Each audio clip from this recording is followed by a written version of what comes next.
guarding the heritage of the Prophets, our beloved Sheikh Jamal Zarabozo. He was born in France to Spanish Catholic parents. He grew up in California, and in 1976 he converted to Islam. His education was a bachelor's degree in economics from the University of California at Berkeley, and a master's in economics from the University of California at Davis. And he left his PhD studies to pursue Islamic studies, and since then he became active mostly in writing. His publications include, and I'll give you these names for Sheikh Jamal's publications.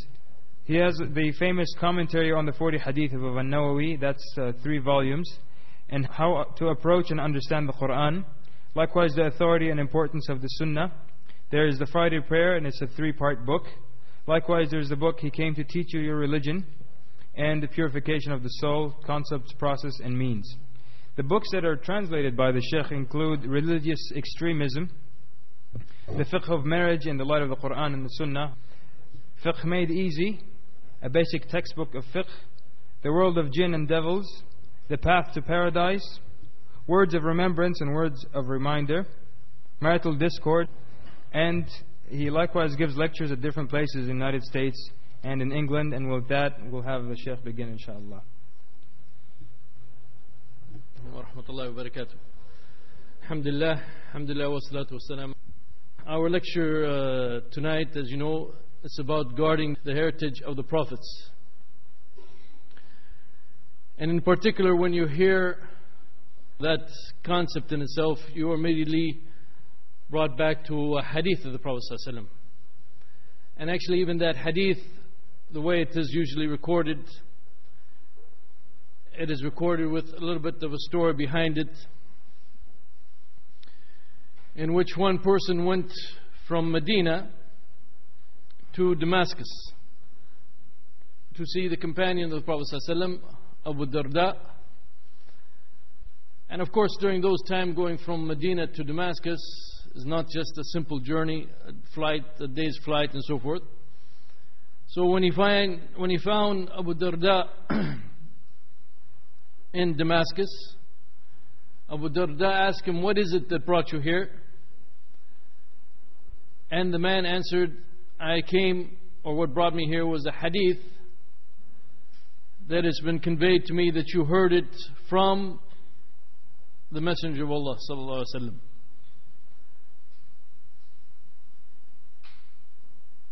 And so then Abu Darda asked him whether or not any other kind of need is what brought him there. And he said no.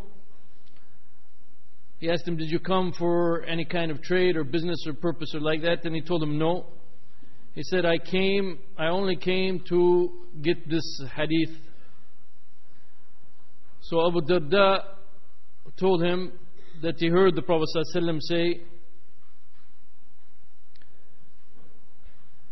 "من سلك طريقا يبتغي فيه علما سلك الله به طريقا إلى الجنة وإن الملائكة لتضع أجنحتها رضاء لطالب العلم وإن العالم ليستغفر له من في السماوات ومن في الأرض حتى الحيتان في الماء وفضل العالم على العابد كفضل القمر على سائر الكواكب إن العلماء ورثة الأنبياء إن الأنبياء لم يورثوا دينارا ولا درهما إنما ورثوا العلم فمن أخذ به أخذ بحظ وافر." The Prophet ﷺ, so Abu Darda told this man this hadith of the Prophet ﷺ, that whoever goes out along a path seeking by it knowledge, Allah subhanahu wa ta'ala will send him on a path toward Jannah. And the angels lower their wings out of pleasure for the seeker of knowledge.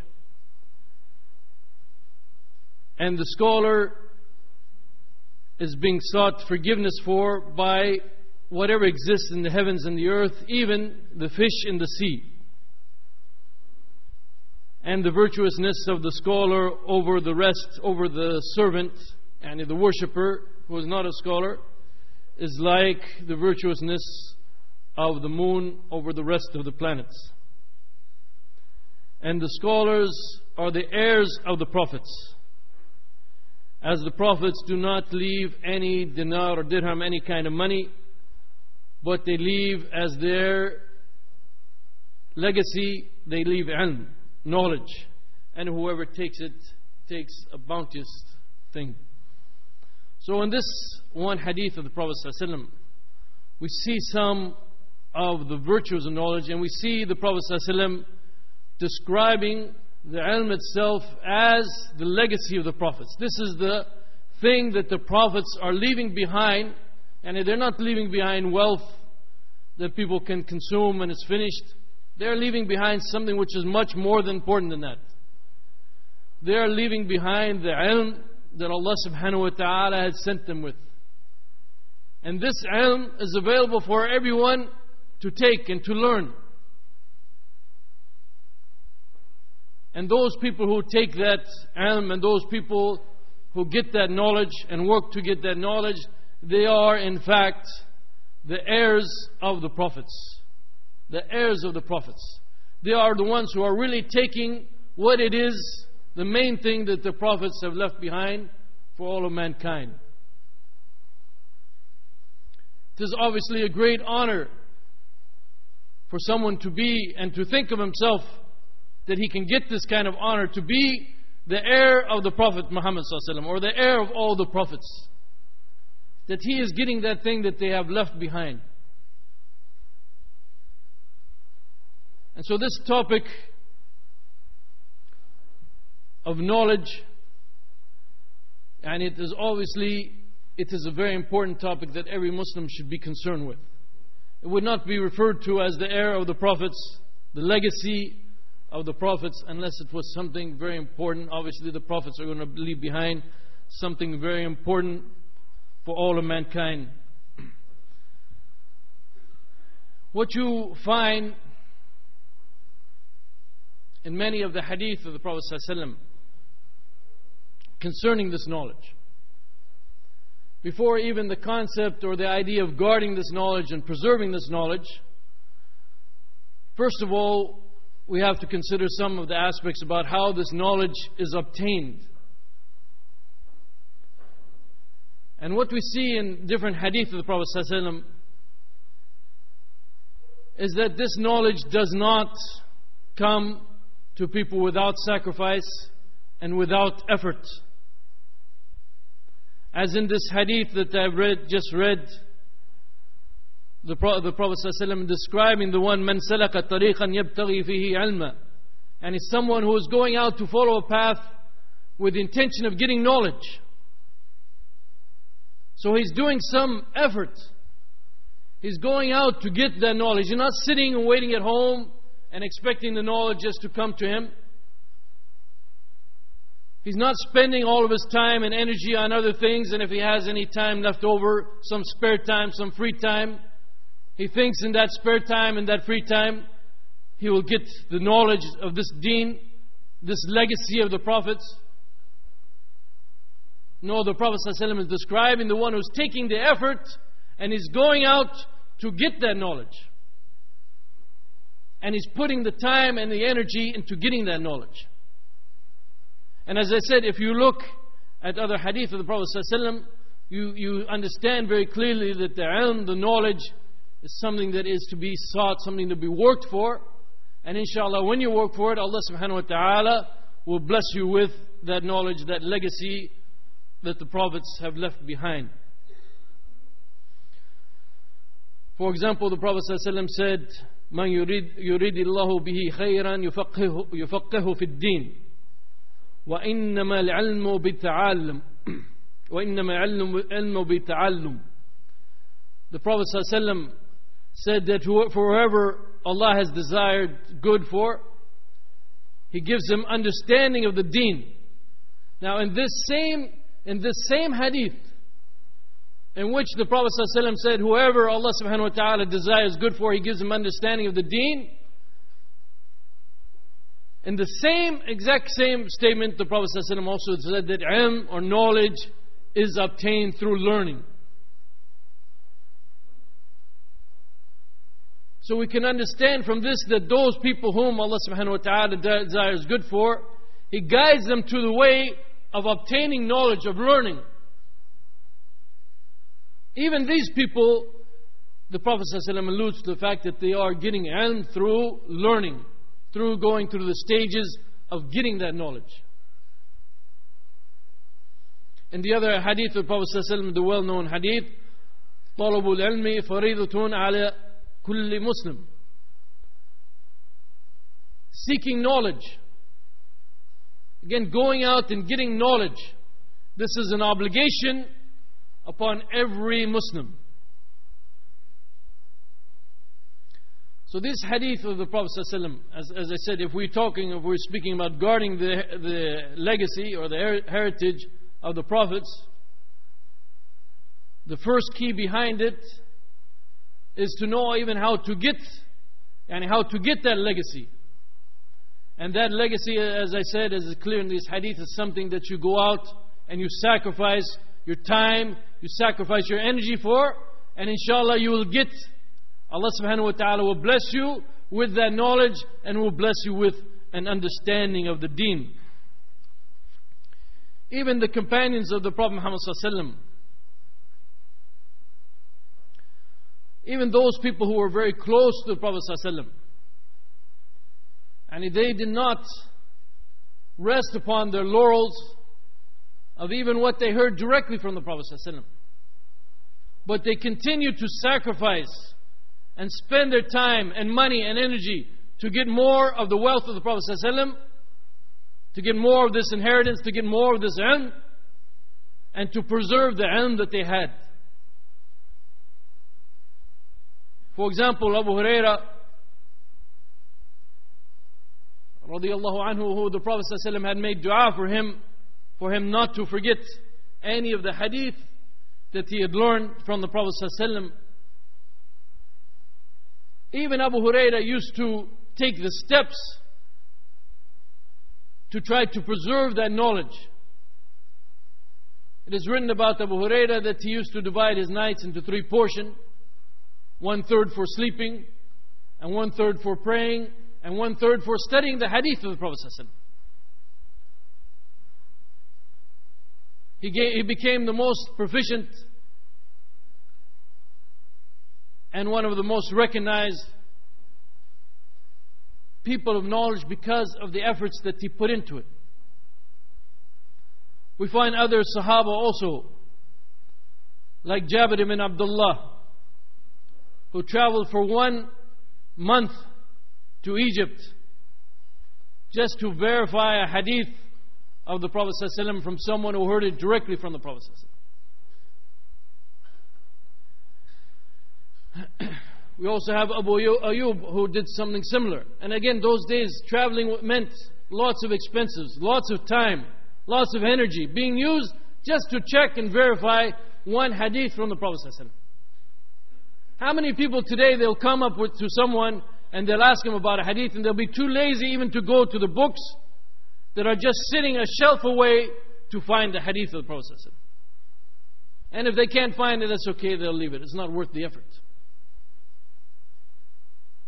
These Sahaba, they traveled for 1 month just to verify a hadith of the Prophet ﷺ.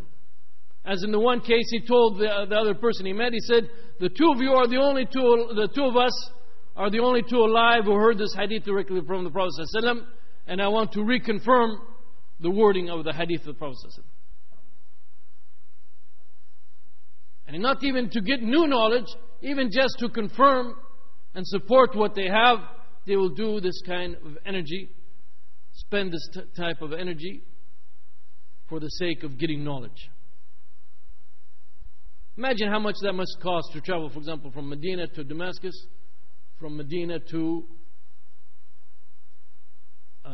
Egypt. I almost said Europe.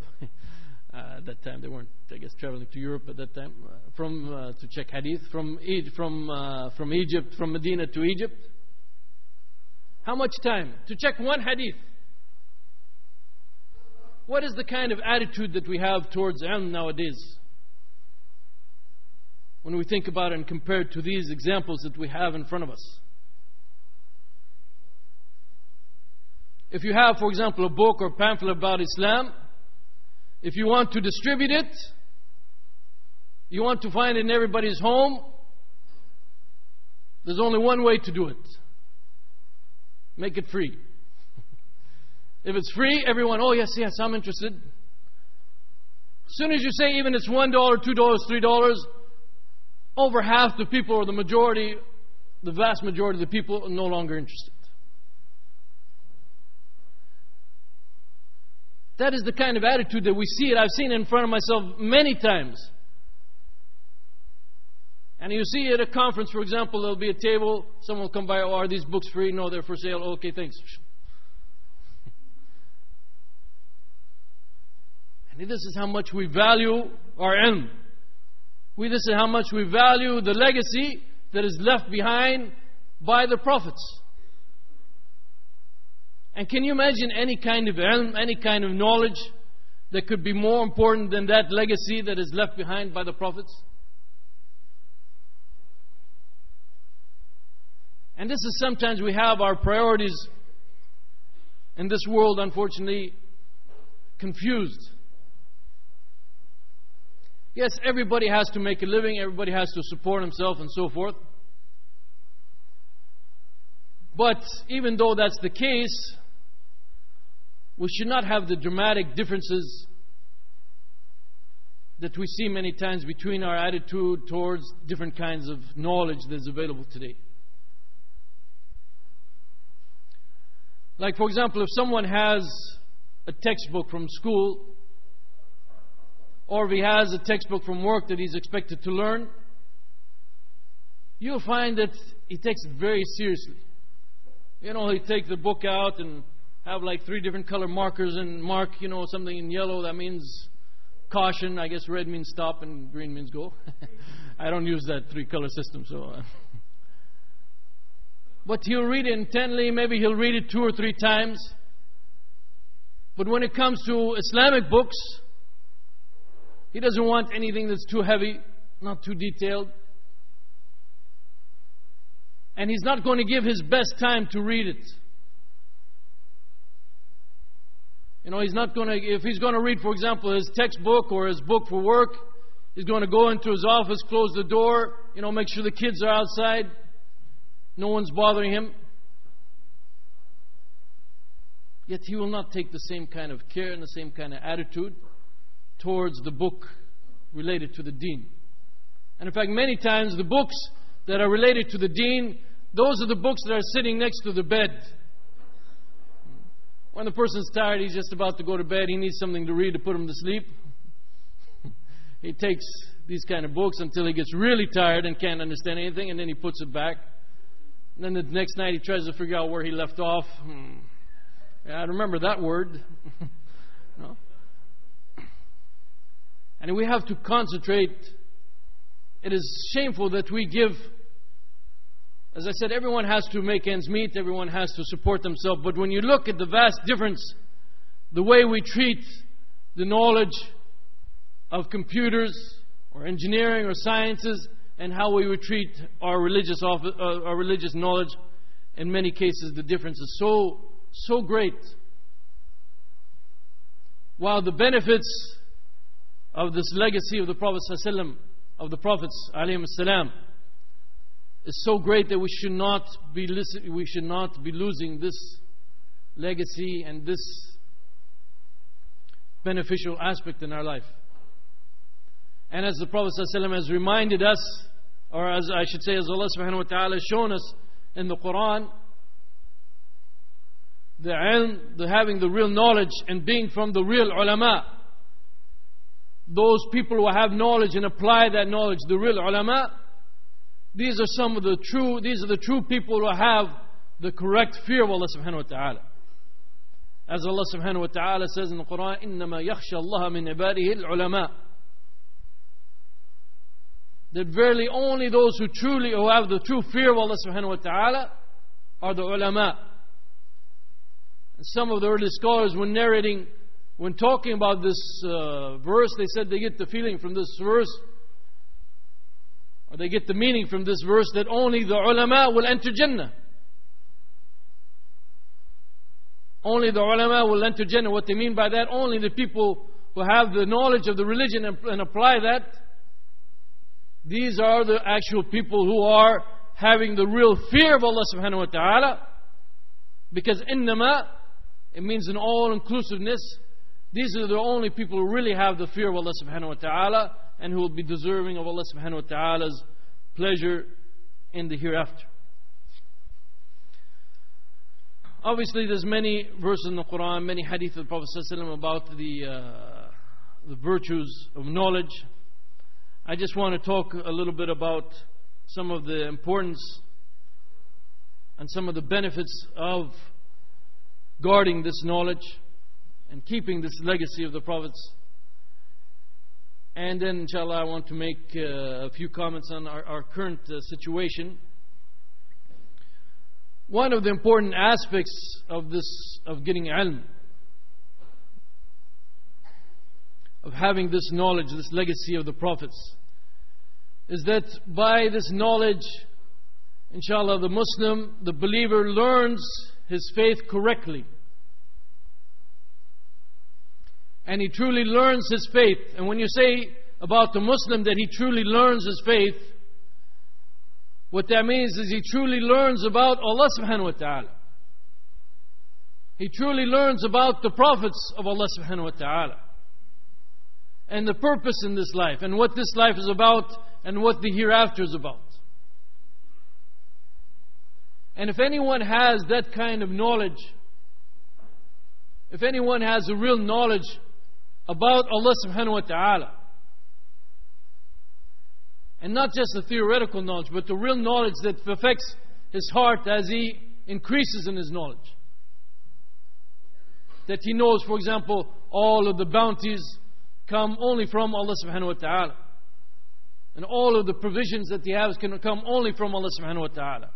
And even all of the trials that he faces, they can be a blessing for him as Allah subhanahu wa ta'ala removes his sin and purifies him in this life, so that Allah subhanahu wa ta'ala will reward him with Jannah in the hereafter. As he learns all of these things, it's going to have an effect on his iman. It's going to increase his iman. It's going to increase his components of iman. His love for Allah subhanahu wa ta'ala is going to increase. His fear of Allah subhanahu wa ta'ala should increase. His hope in Allah subhanahu wa ta'ala should increase. In other words, all of the aspects of iman, all of the aspects of iman should increase via getting the proper knowledge of this deen. And if you can imagine in this dunya and this worldly life, there's not going to be anything more beneficial, and even there's not going to be anything more pleasurable for a human being in this life except for that real iman. And those people who have experienced that kind of feeling, they try to express it to the rest of us. How they describe, like Ibn Taymiyyah described, that there's a Jannah, there's a paradise in this life. And others describe that if the rulers, in other words, if the rich people and the powerful people knew what we had, what real bounty that we have by this iman and knowledge that they do not have, they would fight us for it. They would try to come with the swords and fight us for it. But this kind of blessing, this kind of feeling, and this kind of the sweetness of iman, it comes, inshallah, through the proper knowledge of this deen.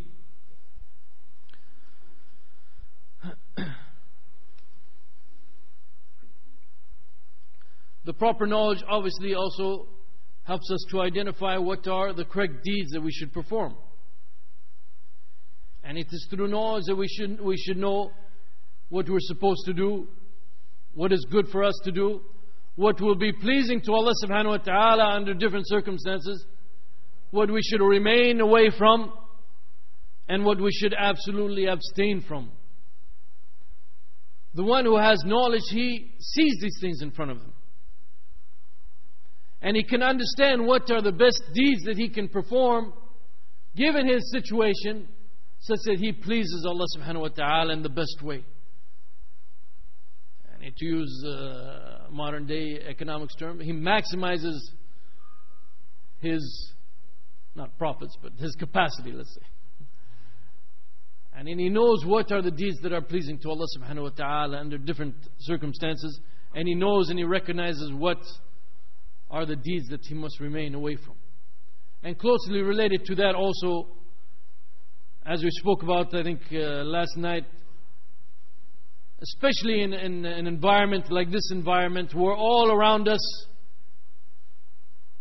there are things, there are aspects, and there are people, and there are shayateen trying to take us away from the path of Allah subhanahu wa ta'ala, to deceive us, to fool us, to tell us, for example, that Iman is in our hearts, and as long as we have an Iman in our hearts, it's okay, what we do doesn't matter. That the real faith, for example, is not the outward aspects, it's the inward aspects. These kind of things that a shaitan comes to people, and the only way you can protect yourself from being duped and fooled by a shaitan and his followers is by having that knowledge, taking this legacy of the prophets and knowing what is the truth. Then you will be able to easily recognize these doubts and these false ideas that are coming from a shaitan. And they'll have no room even to penetrate. If your mind and your heart is so filled with that correct knowledge, and these kinds of ideas even will have no room to penetrate your heart and your mind whatsoever. And Allah subhanahu wa ta'ala will keep you completely pure from those kinds of false ways, those kinds of deceptions from a shaitan.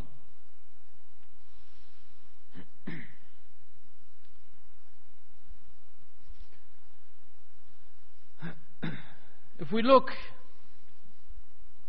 and consider the current situation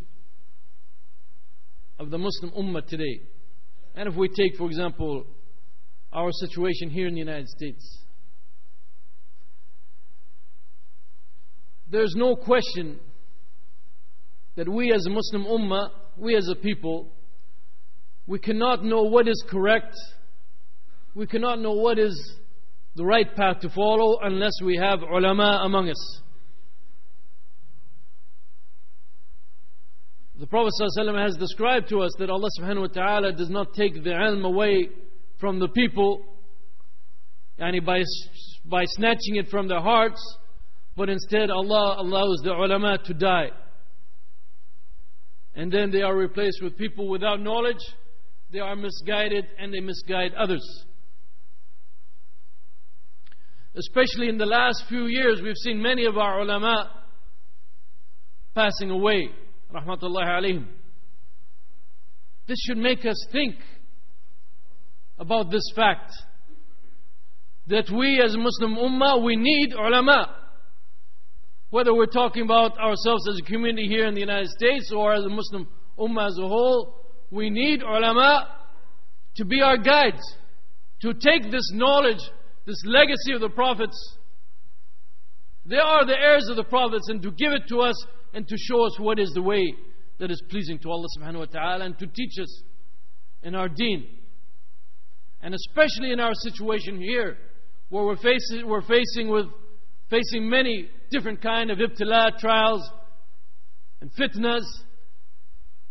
The only way to get a rescue, the only way to get out of those in a clear way, where you feel, alhamdulillah, that you are really doing the correct thing that is pleasing Allah subhanahu wa ta'ala, is to base your actions on the knowledge, the ilm that comes from the Qur'an wa Sunnah.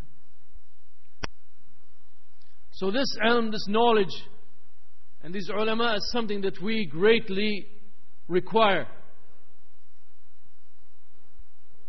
But where are these people amongst the Muslim communities? If you travel to many communities in the United States,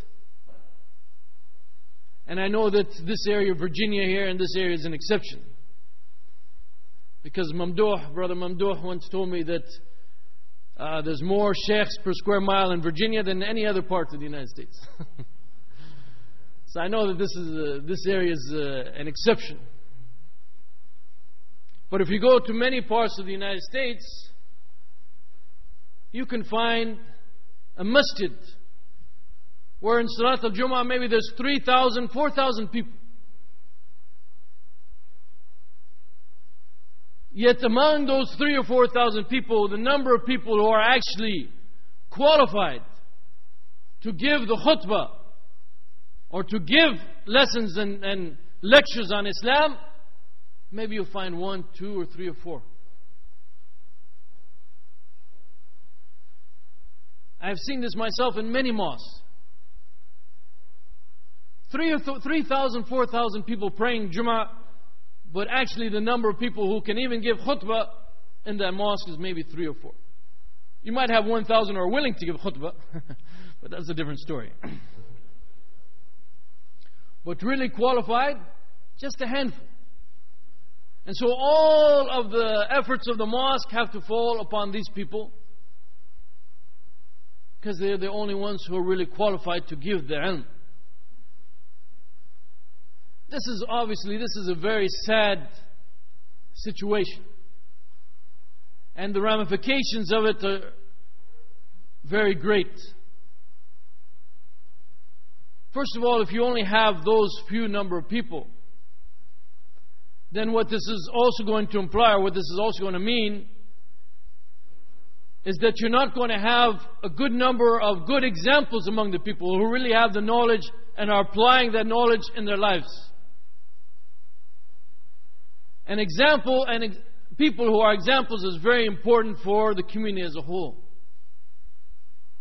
People who are out there setting the standards for others and showing people how they should behave and sacrificing and making other people feel that they should be behaving in the same way.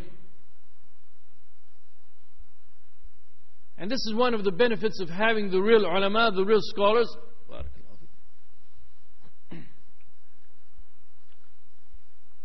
because they can set, or they do set, the example for others. And again, especially in this kind of society, people are looking for any excuse. People are looking for any excuse to say, oh, I would like to come to the mosque more often, but really I can't. I would like to, dress Islamically and have a beard and so forth, but I don't feel that in this society it's good. There's going to be too much pressure, or the sisters finding excuse not to wear hijab. But if there were more people in each community who had the proper knowledge and knew how to implement Islam and set that example, they can set the example for other people, and they'll see them and saying, look, I have no excuse. This person and these people are doing it. I can also do it. But also, one of the ramifications of this lack of qualified people is poor participation in the mosque. Sometimes in some mosques people wonder about why is there such poor participation. For example, they have a Friday night meeting in the mosque to give a class or something, and only like a handful of people show up. Nobody seems interested. And actually one of the reasons behind that is that the effect of a speaker who has knowledge and can really express the Qur'an and Sunnah to the people is going to be much different from the effect of someone who really doesn't have knowledge, and all he can do maybe is go to a book and copy some notes and try to give those notes to the people around him. The people feel it. They feel it when they go to those kind of meetings. They know the difference between a meeting in which the person himself has the knowledge and is really conveying it and is giving it with his heart and emotion, and those meetings in which they know the person who's giving it doesn't really have any knowledge. You really don't know if what he's saying is correct, is not correct. So even in many mosques, the lack of participation, why people are not interested in the durus and in learning more about Islam, is because we don't have those people of knowledge who can convey it in such a way that the people will realize that this is real ilm and they should be interested in getting it. And this situation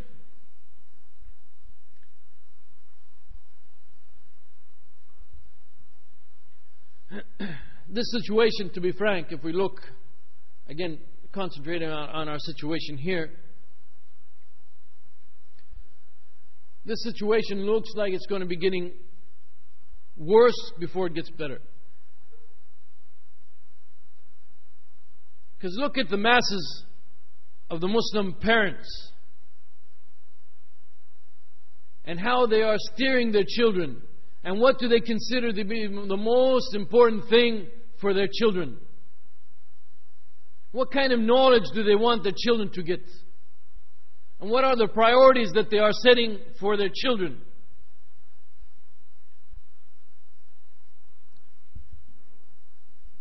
The first consideration for most parents is that they want to make sure that their child is going to get the kind of knowledge that will benefit him in this dunya.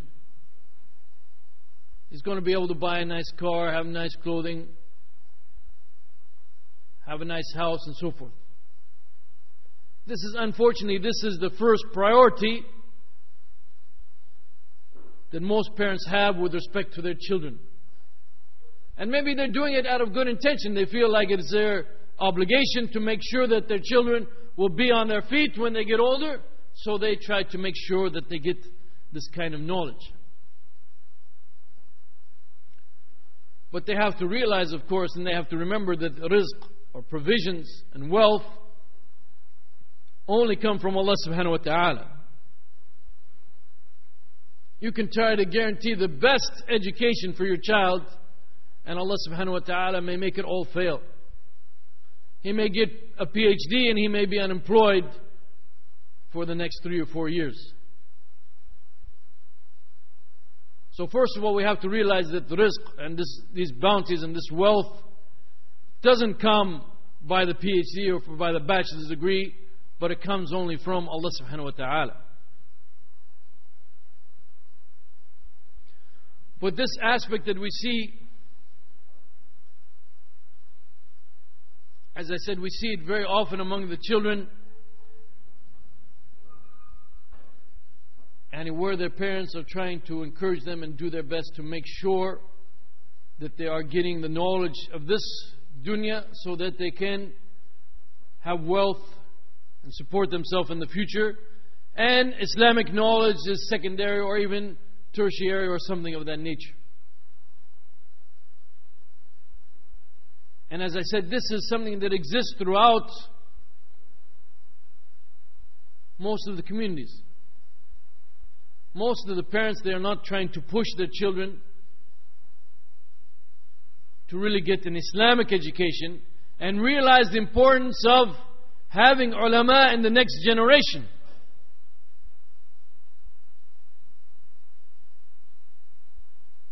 What is the importance of having ulama in the next generation, especially in a community like this, in a situation like what we're living in the West?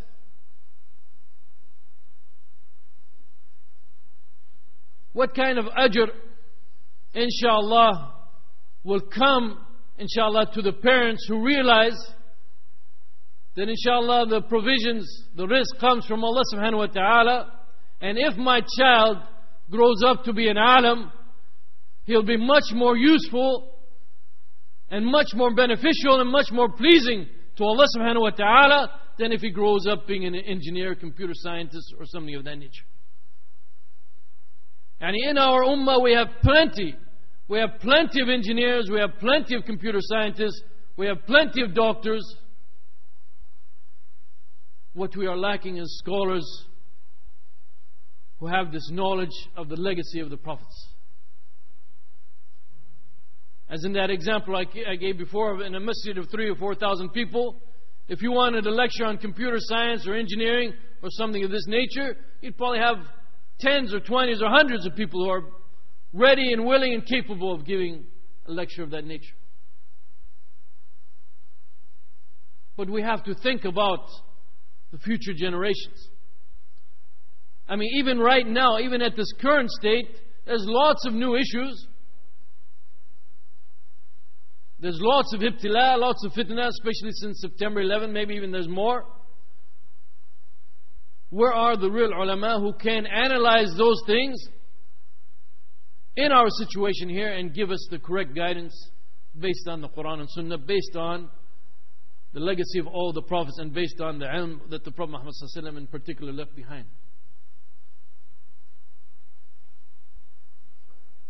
And if you want, talking now to the parents, if you want, inshallah,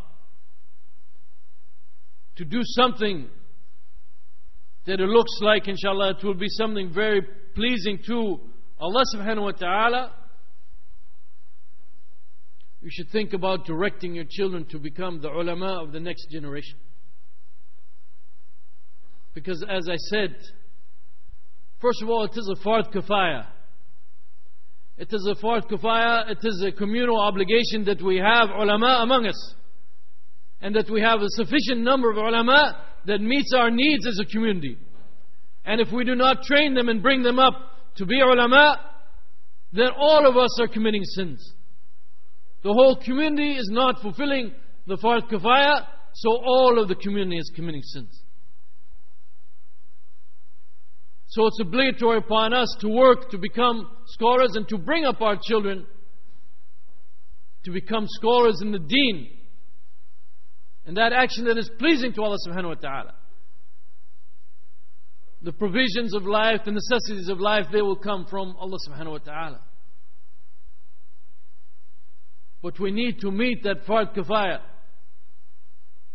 So that when those new situations arise in the coming years and in the next generation, there will be people who are ready and capable to analyze those things in the light of the Qur'an and Sunnah and lead the Muslim ummah, not leaders necessarily as big political leaders, but in a way which is more important than anything else. Lead them to the path that is pleasing to Allah subhanahu wa ta'ala. And when you guide someone to the path that is pleasing to Allah subhanahu wa ta'ala, when you guide someone to a good deed, inshallah you will get the same ajr as the reward of the person who did that good deed. And the parent, inshallah, who took the effort to make sure that some of the children in the community became ulama, inshallah their efforts will also be greatly rewarded by Allah subhanahu wa ta'ala. But if we fail in that challenge, as I said, then all of us will be sinful, because we did not protect and guard this heritage, this legacy of the prophets, this knowledge about Allah subhanahu wa ta'ala, and this knowledge of the deen of Allah subhanahu wa ta'ala.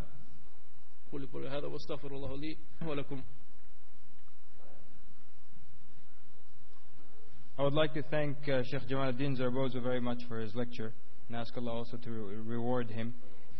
Likewise, I would like to thank Sheikh Safi Khan and Sheikh Muhammad al-Sharif for joining us today and for speaking to us. I would like to thank everyone for coming today, and to extend an invitation for you to join our Friday night sessions that you've heard about. Go to our website and join our email list. The website is ciie.org. Wassalamu alaikum wa rahmatullahi wa barakatuh.